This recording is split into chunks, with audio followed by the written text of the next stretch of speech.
Ngiye kubakira hano kuri Habuwize TV. Welcome to my audience. Mwese kabisa nongeye kubashimira abantu mwakoze subscribe. Uyu munsi rero ngiye gukemura ikibazo cy'umuntu ushyira video kuri YouTube channel yewe ariko ikamaraho umunsi umwe, iminsi 2, iminsi 3 ugasanga afite views 10.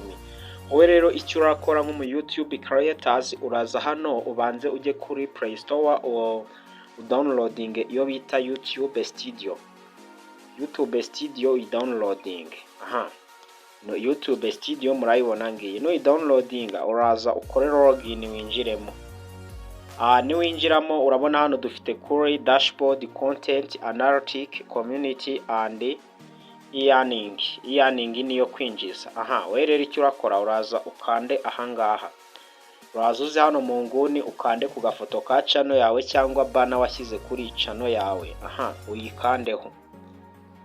Numara kuyikanda uraza winjira hano hantu hari agakaramu. Urahabona hano hari akantu k'agakaramu.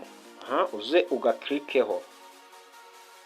Uze ugaklikeho. Noneho rero ibi bintu ugiye guhindura ni setting ugiye gukora ku buryo video zawe nawe zizajya zijya kuri for you, zikaba ziri kuri home page. Umuntu nyine winjiye kuri YouTube akiyifungura ari umu audience wawe, video yawe nayo akayibona mu ba mbere. Uraza rero scrolling umanuka uze ujye hano handitse home tab. Uhakorere click.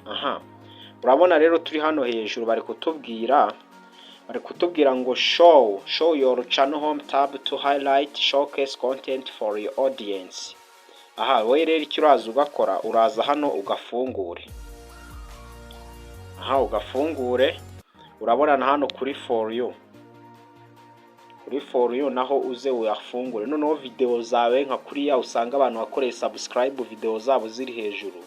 Nawe video yawe rero niko izaba imeze, ku buryo abantu bose bazajya bajya kuri YouTube barakoze subscribe bazajya babona video yawe. Ndagushimiye rero kuri wewe urebye video kuva itangira kugeza irangiye. Nizere ko ino setting nawe kuri YouTube channel yawe ugiye guhita uyifungura then ukabona views nyinshi.